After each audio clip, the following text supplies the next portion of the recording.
शिशु भाई भूणी मैंने समस्त को शुभ सकाळ। मुझे तुम मानक भिन्नर परिचय कराइबी। भिन्न माने केउ जिनसटी अलगा अक्षर हेउ बा चित्र हेउ।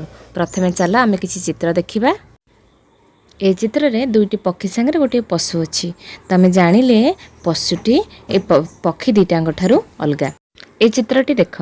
ए चित्र रे आलू अछि, टमाटो अछि एवं फूल अछि। तो आमे जानिले फूल अलगा। सेमिति ए चित्र रे कोबी अच्छी, गाजर अच्छी, सपुरी अच्छी। तो से दीटा परिबा आ ये होची फल। तो सपुरी अलगा। ए चित्र देख सिंह अच्छी, हरिण अच्छी, मयूर अच्छी। तो सिंह हरिण पशु, मयूर पक्षी। मयूर अलगा। एबे मु तुम मानू किछि पाठ देउची। पाठटा देखिबा। प्रथम धाड़ी रे आ मानक संगे ई अच्छी, तेणुकर ई को मु गोल बुलेइली जेहेतु ई अलगा अच्छी। तो द्वितीय धाड़ी रे ए संगे ऊ अच्छी। ए जेहेतु अलगा अच्छी ए को मु गोल बुलेइली। तृतीय धाड़ी रे आई संगे ओ अच्छी, तेणुकर ओ को मु गोल बुलेइली।